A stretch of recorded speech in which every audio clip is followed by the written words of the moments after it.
Estoy con Federico de Jesús, La Fuente en Washington, de Ángel Rosa, que yo me lo robé.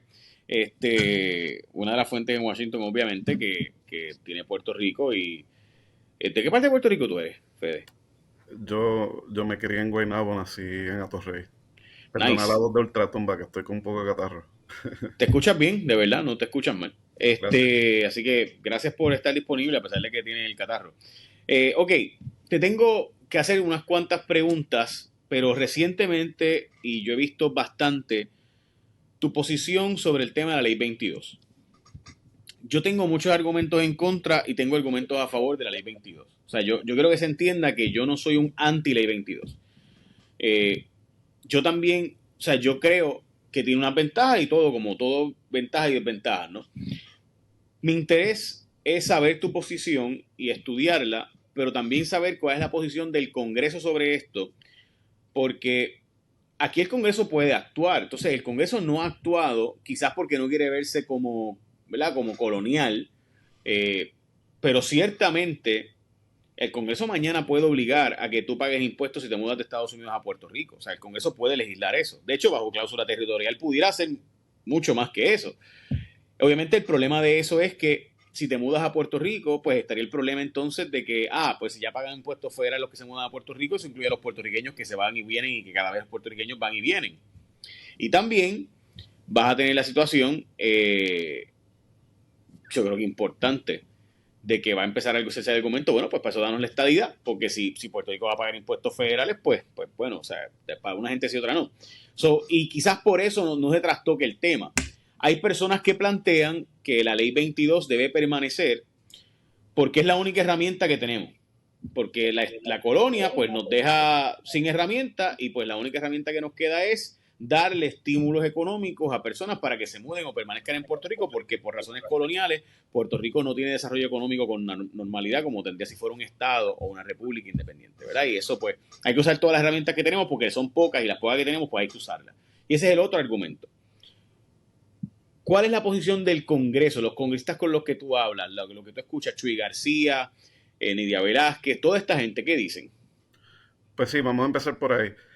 Yo creo que es importante que se sepa, ¿verdad? Que Puerto Rico, esto no me canso de decirlo, es el único país, la única jurisdicción en el mundo donde donde un estadounidense se puede mudar, no pagarle impuestos ni a esa jurisdicción ni al gobierno de los Estados Unidos y no perder su pasaporte. Los otros Uh -huh, uh -huh. territorios tienen mirror codes, que quiere decir que técnicamente están sujetos a impuestos federales y el gobierno federal, el IRS, básicamente le cobra los impuestos a ellos. Ellos no tienen la supuesta autonomía fiscal que Puerto Rico tiene.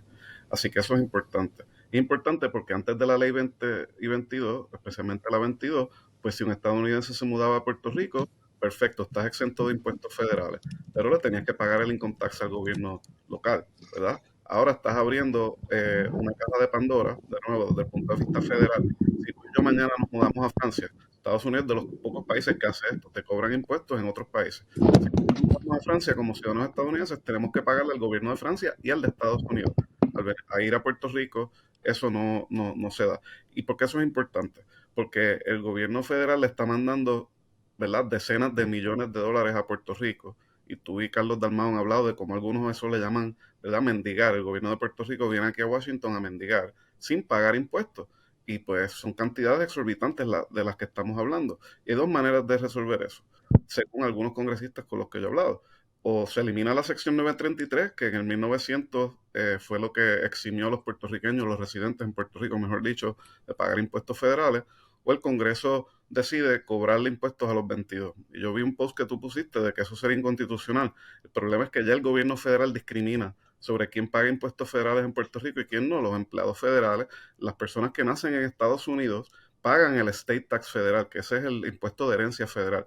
Pero si yo, que nací en Puerto Rico, me muero en Puerto Rico, yo no tengo que pagar el estate tax federal cuando me muero en Puerto Rico. Así que ya hay varias formas en que el gobierno federal discrimina a quién le cobra impuestos, a quién no. Y precisamente por lo que tú mencionaste de la anexión, pues esas son cosas que se tienen que evaluar. Pero lo que no cabe duda es que hay muchos congresistas, más allá del argumento de que sus estados están perdiendo dinero porque esta gente se está mudando a Puerto Rico y no están pagando en esos estados, es las cantidades multibillonarias que se les están enviando a Puerto Rico sin pagar impuestos federales. Antes de seguir por esa ruta, voy a plantear un poco lo que tú estás diciendo. O sea, ya en Puerto Rico hay un discrimen en contra, por lo cual muchos puertorriqueños sí pagan impuestos federales en Puerto Rico, o sea, porque son empleados federales, o sea, porque si te mueres y naciste en Estados Unidos, pagas el impuesto sobre la herencia, que en Puerto Rico no se paga si naciste en Puerto Rico. Yo nací en Chicago, así que si yo me muriera, obviamente no tengo ese problema porque el state tax es de personas que mueven más de 10 millones de pesos. Yo no tengo ni siquiera cerca de algo así. Pero sí, si tuviera unas cantidades, ¿verdad?, de dinero considerable, pagaría impuestos federales de la muerte, ¿no? Como dicen los republicanos, impuesto de la muerte. Para otras personas es el impuesto sobre la herencia porque pues, el Estado, ¿para qué vamos a estarle dando chavos a tus familiares cuando ellos no aportaron necesariamente, ¿no? Y eso pues son otros 20 pesos, es una discusión filosófica que no vamos a tener aquí ahora. Tu planteamiento es que no es inconstitucional. Yo pienso que hay unos argumentos de inconstitucionalidad, pero obviamente lo más importante es el argumento político. El argumento político es, bueno, si tú le pones impuestos a los ley 22 que se muden a Puerto Rico, a todo norteamericano, puertorriqueño, ciudadano americano que se muda a Puerto Rico, eso significa o implica que tú estás poniendo impuestos a puertorriqueños y personas que viven aquí, por tanto lo próximo va a ser la estadidad. O sea, lo próximo es, pues bueno, taxation without representation. Bueno, pero yo vivo en Washington, D.C., tenemos taxation without representation, y eso no es inconstitucional, es inmoral, es contrario a los principios por los cuales Estados Unidos se independizó de Inglaterra, pero se hace. Y otra manera de hacerlo. Hay tres maneras que el gobierno federal, que el Congreso puede atender esto legislativamente sobre la ley 22. Uno, pueden hacer como promesa que pueden literalmente revocar la ley 22. Promesa, ¿verdad? Obviamente incide en el límite constitucional de la Constitución de Lela y va por encima de eso y lo demostró con una Junta de Control Fiscal. Por eso es que la gente que habla, la autonomía fiscal, ya la autonomía fiscal no existe en Puerto Rico con la Junta.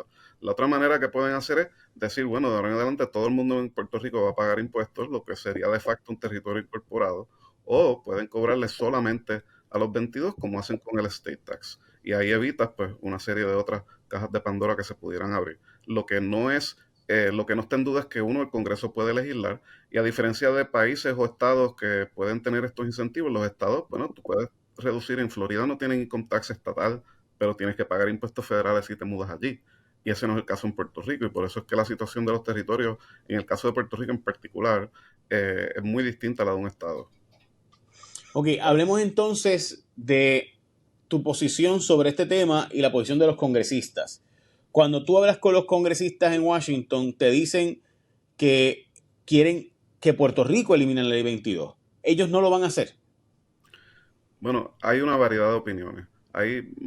Ya son casi 20 congresistas que han firmado una carta, tú mencionaste a la amiga Nidia Velázquez, pidiendo a la IRS que divulgue mayor información sobre estos supuestos 100 individuos que están lavando dinero, no cumpliendo con la ley. Eso pues obviamente se le llama oversight, eso es fiscalizar. Eso es un grupo de congresistas quiere atenderlo de otra manera. Los congresistas que fueron al pleno y hablaron allí están diciendo que el Congreso actúe, más allá de fiscalizar, que se legisle. Y entonces, en términos de mi posición, pues yo he hablado de esto bien francamente con ellos. Cuando yo fui subdirector de PRAFA, el gobierno del amigo Alejandro García Padilla estaba promoviendo la ley 22. Y fue y se reunió con Chuck Schumer, que ahora es el senador de Nueva York, que ahora es el líder de la mayoría del Senado. Y él le dijo, mira, por favor, dejen de estar promoviendo eso de la ley 22 en la prensa financiera, porque se me están yendo los millonarios y mi estado está perdiendo, ¿verdad?, muchos recaudos. Y lamentablemente el gobernador en ese momento le dijo, no, no lo estamos anunciando. Y Schumer sacó de su chaqueta un anuncio en Forbes, o no me acuerdo qué revista. Y pues, tú sabes, el problema es, irrespectivo de lo que uno piense o no de la ley 22, la reputación que le gana a Puerto Rico de paraíso fiscal, de agentados que estamos pidiendo estos millones de dólares y no queremos pagar impuestos más, entonces les estamos quitando los billonarios a ellos, pues nos ponen en una posición cuando vamos a abogar por Puerto Rico bien precaria. Y mi posición es que tiene unos beneficios marginales, pero el costo de tener la ley 22, tanto de reputación de Puerto Rico en Washington, como el aumento que ha habido vertiginoso en los alquileres y en los precios de propiedad, no vale la pena para lo poco que están invirtiendo en Puerto Rico y los pocos empleos que están creando. Eso lo ha dicho José Caraballo Cueto, lo han dicho otros. Así que esa es la postura que muchos en la diáspora tenemos. Estamos muy preocupados con el desplazamiento. La gente dice, no, son 5,000 nada más. Bueno, son 5,000 ahora. Y desde el huracán María para acá han subido los alquileres promedios por 600%, según Intelligent Economics. Así que eso no es cáscara de coco y eso se tiene que atender. Mi posición sobre la ley 22, y voy a dejarlo ver a Pristino y quiero escuchar tu reacción a eso. Mi posición sobre la ley 22 es que es fácil ahora ver o plantear ¿verdad? La parte negativa, porque obviamente aumentaron los precios de las casas. Pero cuando en Puerto Rico estaban los precios de las casas, particularmente Viejo San Juan, por ejemplo, la zona de Condado, propio Dorado, estaban en una deflación terrible, donde las propiedades estaban abandonadas, pues para ese entonces es que se aprueba esa ley. By the way, ley que se aprueba bajo el PNP, aunque es imposible bajo la estadidad, es una ley antiestadista, ¿verdad? Pero lo cierto es que en ese momento se tenía un propósito. El propósito de que ciertas personas pudieran mudarse a Puerto Rico e reinvertir en particularmente áreas de oportunidad y obviamente reinvertir y traer empleos y demás. Eso, como siempre, tiene un fin loable que termina, en este caso, trayendo un montón de criptomonedas, gente especuladores, ¿verdad? Personas que están ahí trading todo el día sin crear los empleos. Básicamente, lo que teníamos antes era una ley que daba beneficios contributivos a empresas. La ley 936 la usábamos para darle créditos contributivos a empresas. Eliminada esa ley, pues nos movimos ahora a darle créditos contributivos a individuos. Yo creo en que hay que tener cierta discreción. Por ejemplo, no es lo mismo darle una ley 22 a un científico que viene a Puerto Rico a hacer experimentos, ¿verdad? Investigación y desarrollo de la Universidad de Puerto Rico, utilizando nuestros mejores estudiantes para convertir esto en un centro de investigación y desarrollo, que dárselo a un tipo especulando con criptomonedas, que está en calzoncillos en su casa, trading, con 4 monitores así, viendo, ¿verdad? Spreadsheets y viendo gráficas y picos y demás para, ¿verdad? Vender o comprar maíz o vender y comprar soya. Eso es diferente. Igualmente, ¿verdad? La criptomoneda y la especulación en criptomonedas. Yo creo que la ley 22, bien utilizada, es excelente. Bien utilizada. El problema es que, como todo, pues se ha mal utilizado en muchas áreas. También pienso que los puertorriqueños deberíamos tener acceso a la ley 22, porque a la larga los impuestos sobre ganancias de capital, que es lo principal que hay ahí, en la ley 22, en Puerto Rico apenas se gana. O sea, en Puerto Rico casi ninguna parte del recaudo del gobierno es básicamente ínfimo, no llega ni al 5% de los recaudos del gobierno, no llega ni al 3% de los recaudos del gobierno, las ganancias de capital, porque en Puerto Rico casi toda la ganancia de capital no paga impuestos, está exenta, porque casi todas son la residencia principal. Cuando tú la vendes, tú coges y compras otra casa, por tanto está exento. Así que en la práctica, salvo bien pocas personas, pagan el impuesto de ganancias de capital. Así que estaríamos en igualdad de condiciones, ¿verdad?, que estas otras personas. Dicho eso, sí estoy de acuerdo contigo en que hay que atarlo a creación de empleo y no mera residencia, o a creación de industria y no mera residencia, o a traer unas patentes y no mera residencia. La mera residencia, para mí eso no tiene sentido. ¿Estamos de acuerdo con eso o Exacto. hay...? Sí, sí, o sea, esa es la cosa. Yo estoy a favor de que Puerto Rico tenga incentivos como la de las 936. Perder las 936 es lo que causó la crisis fiscal y de deuda de Puerto Rico, y estaba precisamente, como tú mencionas, atado a que empresas crearan empleo. Esto de que los individuos vengan y por su mera existencia, que tienen que crear 3 empleos, en un momento dado no tienen que crear ninguno y comprar una casa y vivir nada más que la mitad del año. Pues hay proyectos de ley como el de Zaragoza y de Rivera Chats que les requerirían $1 millón y una cierta cantidad de creación de empleo. Y al aplicarlo a los puertorriqueños, pues resolvería el problema de justicia contributiva, pero entonces creas el problema de que, ok, pues entonces los ricos en Puerto Rico no tienen que pagar capital gains en medio de una crisis de deuda. Eso pues obviamente es un problema, y de nuevo, Puerto Rico puede legislar los incentivos que quiera, pero el gobierno federal es el que decide a quién le cobra impuestos federales, a quién no. Y eso es lo Sí, que hay no, que mantener. estaremos a la merced en cualquier... De hecho, a mí me ha sorprendido hasta el día de hoy que Chuck Schumer o Nidia Velázquez no han condicionado el fondos federales a cambio de que quítame la ley 22. Yo siempre he pensado que eso va a ocurrir. O sea, si tú no me quitas la ley 22, mientras tanto no te voy a asignar fondos federales. Y los dos pueden trancar esa válvula. Chuck Schumer amenazó en hacerlo. Yo creo que los demócratas muchas veces no se quieren ver como los malos de la película, aunque ahora parece que van a aprobar una serie de medidas antiinmigrantes para poder aprobar la ayuda a Ucrania, a Israel, y a Taiwán y a la gente en Gaza. Así que pues eso siempre es parte del cálculo. Y también no podemos tampoco tapar el cielo con la mano. Aquí hay muchísimo dinero y mucha gente adinerada contribuyendo en campaña. Hubo alguien de una oficina en el Senado que me preguntó de la ley 22 y me pregunta, bueno, pero ¿y por qué el reclamo no es a la legislatura local?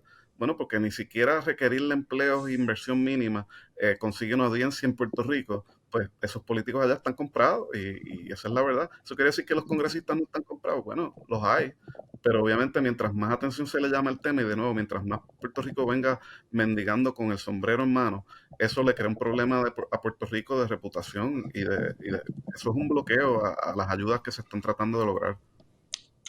Pero, en efecto, o sea, eso sí, o sea, hay congresistas dispuestos de verdad a legislar esto. O sea, hay eso, porque tú me hablas, ¿verdad? Yo escucho gente decirlo, pero no he visto un proyecto de ley que diga, aquí está el proyecto de ley donde le voy a prohibir a Puerto Rico recibir fondos federales hasta que no eliminen tal ley, o no voy a asignar a Puerto Rico tantos fondos y vamos a ponerlos ignorados aquí hasta que no eliminen tal ley. O voy a plantear, o sea, aquí Bueno, pero no hay que legislar, perdóname que te interrumpa, pero no hay que legislar para no darle paridad a Puerto Rico en ciertos programas. O sea, No, no, de acuerdo, pero mi punto es, o sea, el Congreso tiene 1 millón de formas de poder eliminar la ley 22. Si no lo han hecho es porque no ha querido.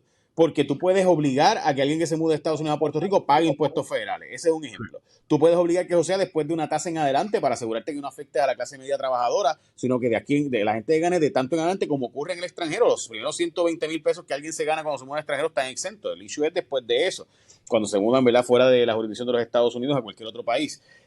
Así que hay unas exenciones que tú puedes crear. Si el Congreso quisiera mañana, dice, Puerto Rico, elimíname la ley 22 o no te asigno un peso más de fondos federales hasta que no elimine la ley 22. Y se acabó el juego porque obviamente es eso o eso. O sea, así que a mí me parece que un poco, no sé si están bloqueando cuando hablan de quitar la ley 22. bueno, yo te puedo asegurar, porque lo he visto, que hay propuestas legislativas que ya se están circulando y no puedo adelantar quién la va a presentar y convertir en proyecto de ley, pero el proyecto, ¿verdad? El borrador que se está circulando sería para aplicarle la 933 solamente a los nacidos y descendientes de nacidos en Puerto Rico o naturalizados en Puerto Rico, que es como lo hace el estate tax. Si tú te naturalizas en Puerto Rico, eres un inmigrante extranjero y te naturalizas, también eres exento de impuestos federales en Puerto Rico. Esa es la propuesta que se está circulando. ¿Cuándo la van a presentar? ¿Quién la va a presentar? ¿Cuánta atracción va a tener? Pues si yo supiera todas estas cosas estaría ganando muchísimo dinero y no lo estoy ganando apostando. Me gusta De apostar. hecho, los otros días te acusaron de que estabas recibiendo chavos de Soros para poder empujar esto de ley 22. Y decía, wow, tú estás en el Open Society. Ellos han sido mis clientes, pero yo trabajo para grupos de la diáspora que peso a peso recogen el dinero que me paga. Así que le doy las gracias a eso, pero si estuviera digo, todo lo que yo me gano está en el registro de cabileros del Congreso y es transparente, así que la gente que quiera saberlo puede ver ahí. Ok, cuando tú hablas de esta posición de la ley 22, ¿es porque para ti es ofensiva la ley 22 o es porque entiendes que Puerto Rico está jugando con fuego con la ley 22? Las dos. Yo era de los que al principio, ¿verdad? Cuando trabajaba en el gobierno de García Padilla, yo estaba de acuerdo, mira, tenemos pocas herramientas, no habían los cientos de millones de dólares en fondos federales que hay ahora y no tenemos, ¿verdad? We don't have a choice. Me preocupaba lo de la reputación de paraíso fiscal y no sabíamos cómo iba a funcionar y la intención fue porque habían 20.000 viviendas de lujo excedentes que no se estaban vendiendo. Ese fue el propósito de la ley 22, los 100 millonarios de Luis Fortuño. Eso fue. Y obviamente, pues ahora, varios años después, más de una década, hemos visto la burbuja de bienes raíces que se ha creado. Y sí, marginalmente han creado 30.000 empleos entre la 20 y la 22. La 20 le aplica a los puertorriqueños. Y yo conozco 22 que crean empleos. El problema es que la ley no se los exige. 3 empleos, eso es, el jardinero, el contable y su hijo si están en una compañía en la isla. Y nada más vivir 183 días al año y que no la aplica a los puertorriqueños, mientras de nuevo vamos con la mano No, extendida al Congreso. y que realmente en la práctica sabemos que muchos ni siquiera viven los 183 días porque tú te vas en un avión privado y el manifiesto no identifica a todas las personas que están montadas ahí, nadie chequea eso, así que sabrá Dios si se cumple o se incumple con eso, que by the way, hay que decir que la IRS eso es lo que está investigando, precisamente gente que incumpla con la ley y este famoso grupo que se creó para meterle a una ley 22 que, ¿verdad?, se plantea ese asunto. Ok, para mí de nuevo, yo escucho que me vas a decir que van a aplicarla a los naturalizados o a los que se muden a Puerto Rico, descendientes de puertorriqueños. ¿Eso no crea una clase sospechosa inconstitucionalmente? No, porque de nuevo, ya el impuesto sobre la herencia discrimina sobre quién nace o no nace en Puerto Rico. Así que el tú decir que la exención federal solamente le va a aplicar a los nacidos y descendientes nacidos o naturalizados en Puerto Rico, es perfectamente consistente como aplican el estate tax, que es el impuesto de la herencia. El tú Y decir que los residentes de Puerto Rico, espérate, el tú decir que los residentes de Puerto Rico no van a pagar impuestos federales sobre ingresos, pero los empleados federales sí, también es una manera de discrimen. Nadie lo ha retado en corte, o sea, tú eres abogado, yo no, pero ¿verdad? Nada es inconstitucional hasta que un tribunal lo declare como tal. sí, sí, no, y obviamente pues habría que ver en el proceso qué ocurre finalmente, ¿verdad? Porque la verdad es que hay una discreción bien amplia que se le da una deferencia congresional, que se le da, ¿verdad? ¿Verdad? La legislatura cuando hace legislación de asuntos económicos. O sea, se da mucha más deferencia de cuando es por asuntos, ¿verdad? De derechos civiles, etcétera. Ok, so, sería un proyecto de ley que se está cuajando para imponerle, y entonces tendría un grandfathering clause, o sea, tendría una cláusula que los que ya están, pues ok, pero no puede más nadie, o estaríamos hablando de una cláusula que aplicaría, por ejemplo, desde el 2025 para un proceso de transición, donde tienes que decidir si te quedas a vivir en Puerto Rico o te vas. Bueno, la exención local bajo esta ley se mantendría, esos son decretos. Lo que hace es cerrar la llave, porque vamos a hablar bien claro, la razón que se están mudando a Puerto Rico no es por el decreto local, es porque no tienen que pagar los impuestos federales y por lo tanto no tienen que bregar con el IRS.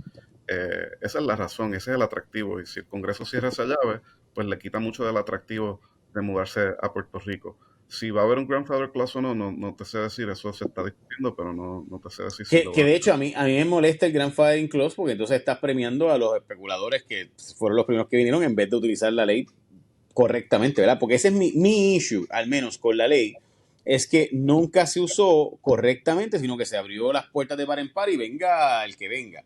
Y me parece a mí que esa no era la idea de la ley, o sea, que queríamos que vinieran, yo creo, o sea, hay otras formas, ¿verdad?, de hacer esto, pero yo creo que hace falta atraer científicos. Yo pienso que hace falta que Puerto Rico se aumente un centro de desarrollo, de patentes, de derechos de autor, y eso requiere, pues, atraer gente, y eso hay que usar todas las herramientas que tengamos, y no son muchas las que tenemos. O sea, entonces, ese tipo de cosas, pues esa ley, en un momento dado, que como tú dices, se creó por las 20.000 casas de lujo que no se vendían en Puerto Rico, bueno, pues ya hoy eso no es la verdad. Así que, ¿cuál es la realidad actual donde podemos reutilizar esa ley en otros propósitos y no para abrirlo de par en par a medio mundo? Esas son las cosas, o sea, porque los estados, todos los estados, Fede, tienen peleas contributivas para traer ¿verdad? Para traer gente que se mude para allá. O sea, Florida tiene una estrategia contributiva, Washington y Oregon tienen diferentes estrategias contributivas para buscar que la gente se mude de Washington a Oregon o de Oregon a Washington, dependiendo, o sea, la gente va y hace compra en Washington porque no tiene impuestos sobre consumo, sobre ingresos al revés, y entonces, o sea, etcétera, ¿no? Así que, Pero ninguno así, está exento de impuestos federales. así es, así es. Obviamente es una diferencia. Y ese es el punto. Para mí el punto es que Puerto Rico tiene unas pocas herramientas, pues usémoslas, pero para mí estamos usándola mal. Pero no pienso que deberíamos apoyar, yo por lo menos, el no usarla, sino usarla correctamente. El problema es que si la vamos a usar mal, pues entonces de nada nos sirve, coger la mala reputación y a la misma vez pues estar no aprovechándola en su máxima expresión. Bueno, de nuevo, dice mucho que el proyecto de Zaragoza no ni siquiera lo hayan llevado a votación en una comisión, Bueno, y todos sabíamos que Tatito no iba a permitir eso, además de que tampoco iba a permitirlo otra gente en el Senado, así que ese proyecto, tú sabes, eso nunca tuvo ni un minuto de break.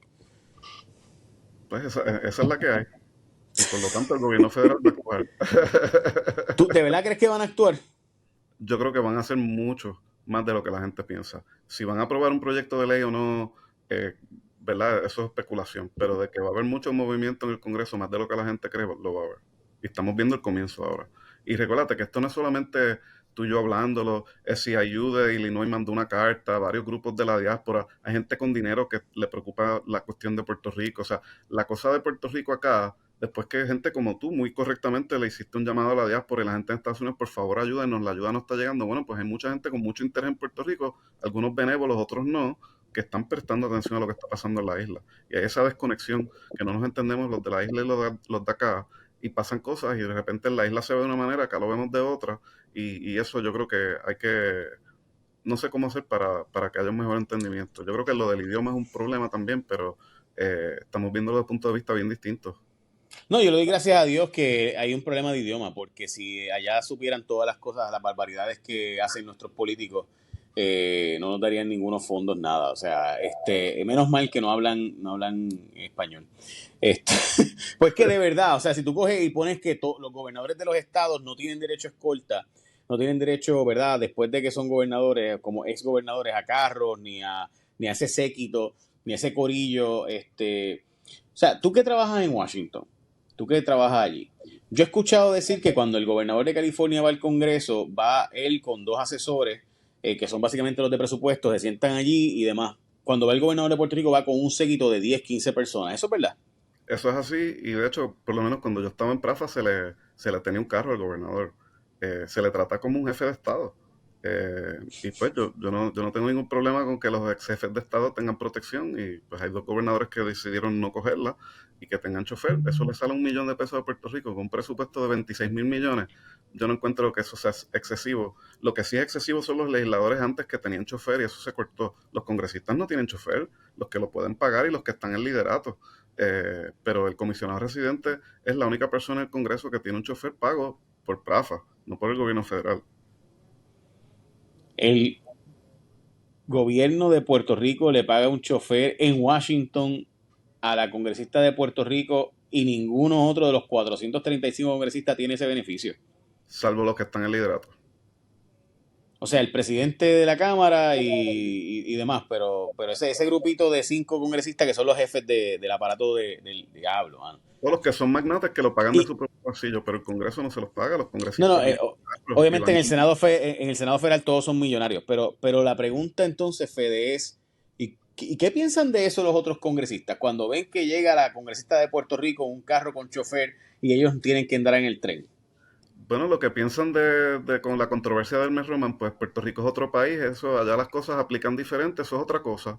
Y llegan con el sequito de 10 como tú dijiste, a veces que es una vergüenza. O sea, cuando yo estaba coordinando esa reunión, yo les decía, mira, no me traigas a más de 2 o 3, por favor. Y entonces traen a todos los ayudantes, al ayudante que les recoge el café al subayudante, y en lo que se presenta a todo el mundo, no se aprovechan las reuniones y hace ver a Puerto Rico, pues, como que aquí viene la embajada. Yo iba a las oficinas en el Senado y me preguntaban, ¿tú eres de la embajada de Puerto Rico? Y lo decían en serio.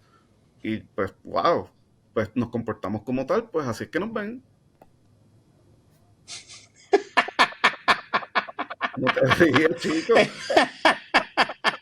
Tú sabes que el comisionado residente, para que sea reconocido por las agencias federales, tiene que llevar un certificado de elección al Departamento de Estado Federal, que la última vez que yo chequeé, el Departamento de Estado Federal brega con países extranjeros, no con asuntos domésticos.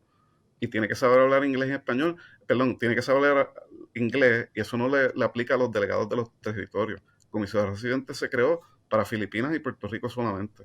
Y pues estas cosas hay que saberlas. La gente que la lee ahí, 48 USC 891 y 892, ahí está. Esos son los datos, como tú dirías. Fede, ok, volvamos atrás. Vamos. La ley 22 se crea en el 2012 pensando que en Puerto Rico había 20.000 propiedades de lujo abandonadas o no se estaban vendiendo Ujú. y para buscar atraer esos millonarios para que vinieran a Puerto Rico, a residir a Puerto Rico y crear inversión y desarrollo, ¿verdad? Traer estos científicos, estos inversionistas para que metieran dinero en Puerto Rico en el año 2012. Obviamente, en aquellos momentos había una depresión en Puerto Rico, particularmente después de la gran recesión del 2008 y el colapso y la migración de puertorriqueños, donde se vaciaron gran parte de las propiedades. Esa realidad ya hoy no está. Y por tanto, en el Congreso es un problema y hay entonces la posibilidad real de que hagan un proyecto para hacer que todo norteamericano que se mude a Puerto Rico, toda persona que no sea natural de Puerto Rico o hijo de puertorriqueños, tenga entonces que pagar impuestos federales. Eso es una realidad. Eso es una gran posibilidad de que alguien presente un proyecto de ley así, sí. Hay alta probabilidad que eso pase. Y la posibilidad de que eso termine siendo aprobado. Bueno, hay que ver si mucho de la presión, de nuevo, de grupos sindicales, de la diáspora, de otros sectores, sigue aumentando. Lo hemos visto, el volumen ha seguido aumentando. Tú nunca veías un congresista que no fuera puertorriqueño estar hablando en el pleno de la Cámara sobre asuntos de Puerto Rico. Eso es un cambio. Y poco a poco va a haber, yo creo que más actividad. Y de nuevo, mientras salgan los titulares, las investigaciones del IRS, todo esto sigue creando de qué hablar. Y también en la prensa de acá, ¿verdad? Lo que leen los staffers y los que están interesados en estos temas, ven las cosas que pasan con energía. Tú hablas de traer gente, pues la gente no se va a querer mudar a Puerto Rico si no tienen un sistema eléctrico confiable, y se están gastando de nuevo decenas de miles de millones de dólares en eso que no se acaban de gastar. Y eso la gente también acá está pendiente. O sea, todo esto lo que te quiero decir es, irrespectivamente de si estás a favor o en contra de la ley, tu opinión personal o la mía, se le está prestando mucha atención acá desde ese crisol, de los millones de dólares, miles de millones que se mandan allá, de que no se pagan impuestos federales y encima me vas a quitar a mí mis millonarios que pagan impuestos acá. Eso es lo que hay que entender. Uno no le gusta, piensa que es bueno o malo, pero así es que lo están viendo. Y pudiera haber entonces movimiento también para condicionar el que o me eliminas la ley 22 o dejo de enviarte fondos federales. Eso yo lo veo menos probable porque simplemente lo que tienen que hacer es no actuar. No nos han dado el SNAP, no nos han dado paridad en Medicaid, ¿verdad? Yo no te estoy diciendo que es nada más por la ley 22, pero mucho tiene que ver porque no pagamos impuestos, solo dice, va ello, impuestos sobre ingresos federal. Pagamos otro tipo de impuestos. Pero en Baello lo dice claramente.